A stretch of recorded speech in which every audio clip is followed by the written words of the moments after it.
The call came like a crack through glass. My daughter, Emily, was just getting home from school when I hung up. She looked up at me, eyes wide, expectant. "What?" she asked softly. I hesitated, trying to find a gentle way to say it, but there was no soft edge to the truth. "Your aunt said the wedding is for elites only. We weren't invited." Emily blinked slowly, confusion and pain settling into her expression like shadows stretching across her face. "But aren't we family?" I swallowed the ache in my throat. "They think we look out of place," I replied, careful not to let the anger creep into my voice.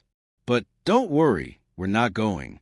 She stood frozen, 15 years old, sharp as a scalpel, already learning how cruel people could be in high school. But this was deeper. It was her own family cutting her out, not just from a wedding, but from belonging. And what hurt more was that her mother, my wife of nearly 2 decades, agreed with them. "It's not about you," she said coldly when I confronted her. "It's about appearances. My sister's marrying into a family of doctors, CEOs. You're a plumber. You wouldn't fit in. You wouldn't understand their world." That was when something inside me didn't just crack. It shifted. I didn't argue, didn't shout, didn't plead. I just said, "We won't be attending." She rolled her eyes and muttered, "Try not to make this about you." But I wasn't making it about me. I was making it about us, about a father and a daughter, discarded by the very people we'd bent over backwards for. I remembered every time I'd patched their broken pipes, paid off their second mortgage, driven their mother to appointments no one else had time for, the hours I worked to put my wife through nursing school. And now, suddenly, I was a stain on their white-gloved image. My daughter, who had once lovingly handmade Christmas cards for every single one of them, was suddenly invisible, disposable. So I made a decision, quiet, calculated. While they were busy planning their fairy tale wedding, I worked extra hours, made a few important calls, set a few things in motion. Then, just before Christmas, I mailed out embossed, gold-sealed invitations.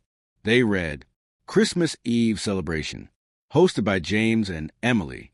A night of warmth, gratitude, and legacy. Dress code, come as you are, because no title or bank account will ever matter more than character." And I sent them not just to my wife's family, but to everyone on the wedding guest list. Executives, lawyers, even the groom's prestigious family. I didn't expect them to come. That wasn't the point. The point was simple. I was inviting them into something real, something they couldn't buy, something their titles could never give them. Then came December 20th. My wife returned home to find her belongings neatly packed in boxes, a file on top, divorce papers, and a finalized real estate contract. What is this?" she asked, pale. "This house," I said evenly, "is no longer in your name. Check the documents." She rifled through them, her face draining with each line she read. "What have you done?" I gave her the smallest smile. "What I always do. I fixed something broken." But the real moment of truth came on Christmas Eve. Their cars pulled up one by one, glittering in the driveway. Outstepped polished shoes, designer dresses, smug faces ready to reclaim control. They were met at the gate by security and handed a simple note. "Merry Christmas. This event is for family, not opportunists, not elitists, not traitors. If you ever want to understand class, start with humility." They were furious. But the humiliation had only begun. One guest, a minor influencer, live-streamed the entire incident. It caught my ex-mother-in-law yelling, "Do you know who we are?" Only to be met with snickering from a growing crowd. The clip went viral by morning. Headlines read, "Elitist wedding guest denied entry to blue-collar Christmas." The public reaction was swift and merciless. My wife's influencer sister lost sponsorships. Her luxury clothing brand dropped her. My wife, already under HR scrutiny at work, was put on leave. It all unraveled. But the most unexpected fallout happened at Emily's school. When she returned from break, she was no longer the outsider. Students, teachers, even the principal welcomed her like royalty. A teacher blogger wrote a post called "The Plumber Who Taught Elites the Meaning of Class." It exploded online. Suddenly, we were more than just a father and daughter. We were a symbol. Then, something I never expected. A phone call from my ex-father-in-law.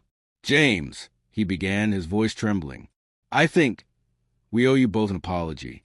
We're losing everything. Please help us fix this." I paused, then answered calmly, "You already threw away the one man who could fix things." Then I hung up. A few days later, Emily handed me a letter. "It's for Aunt Clarissa," she said, not out of anger. "I just want them to know what they lost." It read, "Dear Aunt Clarissa, I don't have a last name that opens doors. I don't wear designer dresses or summer in Europe, but I have something you don't, a father who stayed. You called us unworthy. But when your world collapsed, it wasn't your rich friends who saved you. It was the man you mocked. I'm not embarrassed by my dad. I'm proud. He taught me that real class has nothing to do with what you wear. It's about who you are. Sincerely, Emily." 3 days later, Clarissa's husband filed for separation. Turns out the scandal exposed more than arrogance. It uncovered shady finances tied to her business. Her mansion went on the market. Her Instagram was hacked, revealing how she really spoke about her friends. Everything fell. And then came my ex-wife, makeup smudged, eyes red, begging on my doorstep. "James, please. Clarissa's falling apart. I was wrong. About you, about everything. Please help." I looked at her, not with hate, but with truth. "You didn't just betray me. You betrayed our daughter. And that's something I won't forget." She dropped to her knees. "Just tell them it was a misunderstanding. Talk to the press. You're the only one they'll believe." I shook my head. "The man you laughed at, discarded like trash? He doesn't live here anymore." Then I closed the door. 3 months passed. The scandal burned out, but the ashes clung. My ex-wife's social circle dissolved. Clarissa battled lawsuits. Their empire of image? Gone. Meanwhile, Emily and I thrived. On career day at her school, I arrived in my work uniform. Some kid smirked. Until Emily stood up. "This is my dad," she said proudly. "He's a plumber. He's also the most loyal, honest man I know. If your house flooded tomorrow, he's the guy you'd call. If your life collapsed, he's still the one you'd want." The room went silent. Then came applause. Some teachers even teared up. That night, I took Emily out to dinner. No chandeliers. No cameras. Just peace.